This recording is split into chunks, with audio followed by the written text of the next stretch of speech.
Assalamualaikum warahmatullahi wabarakatuh. Perkenalkan, nama saya Daniel Muhammad Jidan.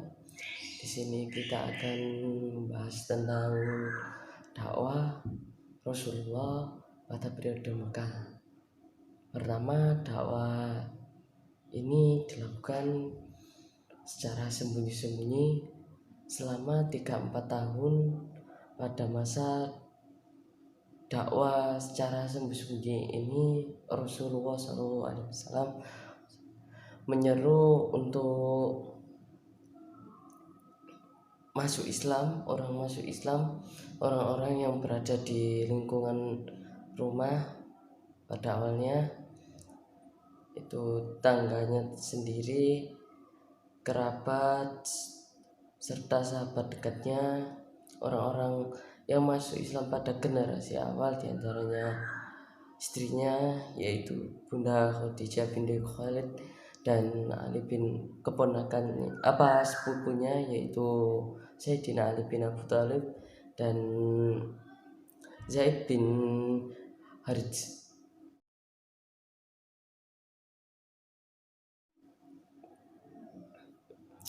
Selanjutnya,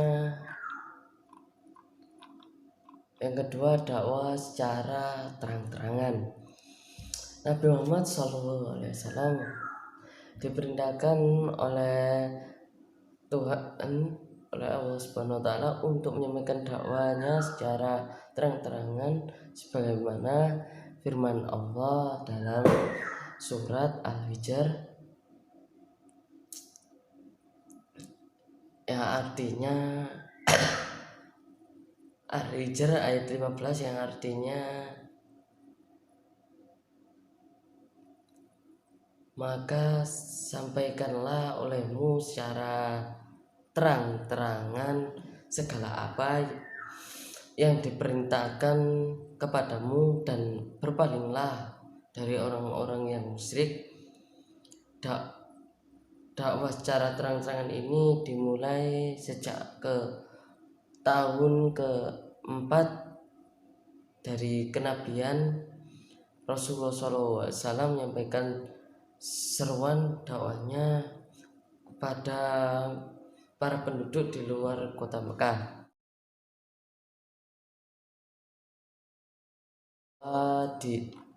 Selanjutnya kita bicara dakwah Islam di Afrika. Sejarah masuknya Islam di Afrika. Agama Islam masuk ke daratan Afrika pada Khalifah Umar bin Khattab radhiyallahu anhu. Waktu itu Amr bin As mohon kepada Khalifah untuk memperluas penyebaran ke Mesir lantaran dia waktu itu melihat rakyat Mesir telah lama menderita akibat ditindas oleh penguasa Romawi di bawah Raja Maukis. Amr bin As memandang bahwa Mesir dilihat dari kacamata militer maupun perdagangan. Letaknya negara Mesir tersebut itu sangat strategis, tanahnya subur karena terdapat sungai Nil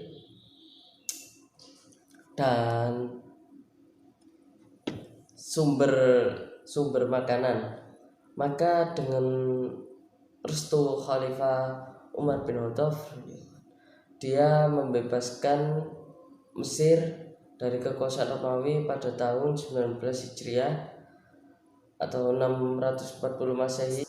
Ada beberapa contoh negara yang sukses dalam pengislaman, penyebaran agama Islam. Yang pertama ada negara tentunya Mesir, 2 Maroko, 3 Nigeria, 4 Libya, 5 Aljazair. Mesir adalah kawasan Afrika pertama yang menerima masuknya Islam di benua ini. Penduduknya lebih kurang 42 jiwa, di mana sekitar 3 juta beragama Kristen, selebihnya beragama Islam. Bahkan di kota Iskandaria hingga saat ini masih terjaga segala kebesaran umat Nasrani Ortodoks tanpa diganggu keberadaannya oleh umat Islam.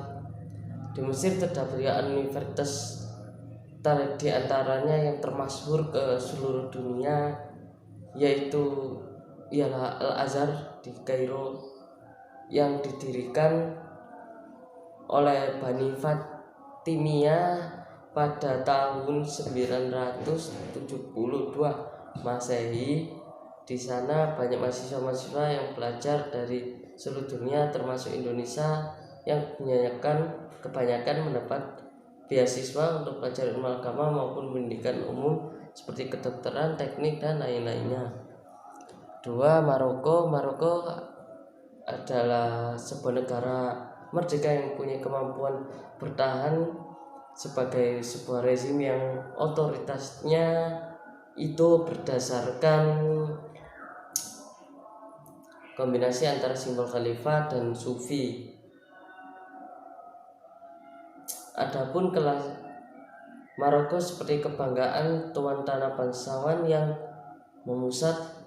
Adapun posisi bangsa Maroko pertama berlangsung dalam masa pemberontakan Abdul Karim di wilayah penduduk Spanyol. Abdul Karim adalah salah satu intelektual. Beliau memiliki karir sebagai guru besar, dan sebagai editor surat kabar telegram. Ia mengetahui dengan benar kultur bangsa Spanyol dan memiliki koneksi dengan pihak Eropa.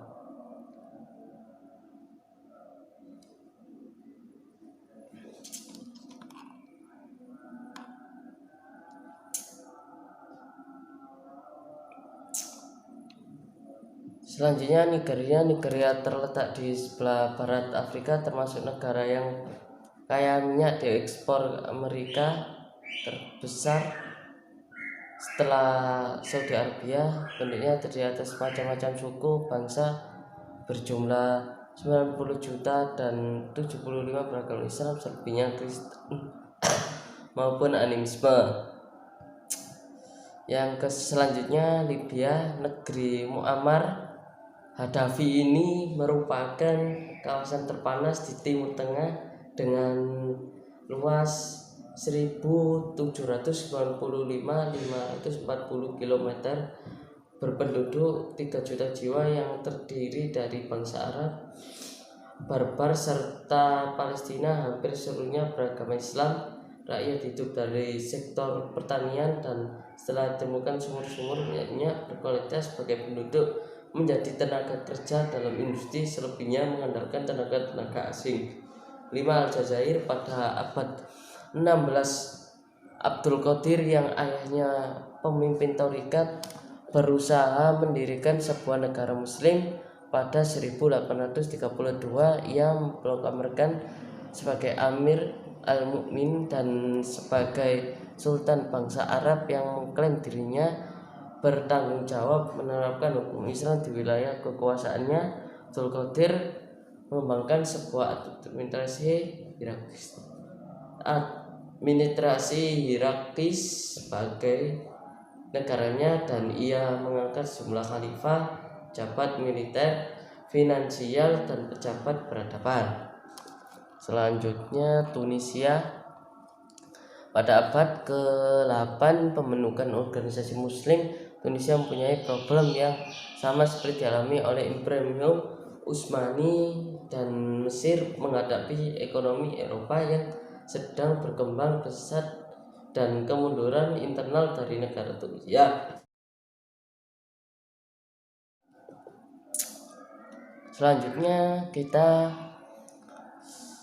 belajar penyebaran dakwah di benua Amerika. Sejarah Islam di benua Amerika bermula sekitar abad ke-16, di mana Extrevo dari Azamor adalah pertama kali yang tercatat dalam sejarah Amerika Utara.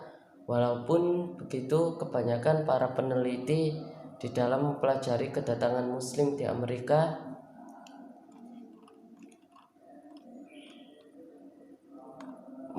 kedatangan Muslim di Amerika Serikat lebih memfokuskan pada kedatangan imigran dari Timur Tengah pada abad ke-19.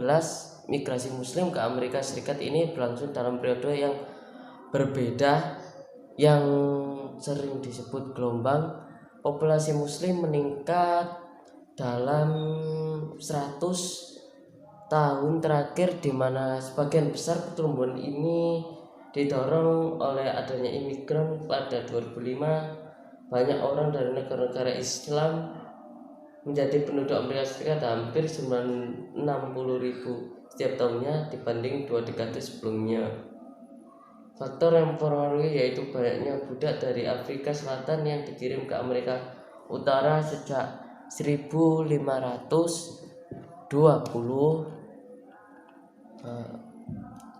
Jumlahnya sekitar 500.000 jiwa atau kurang lebih 44% dari budak yang mencapai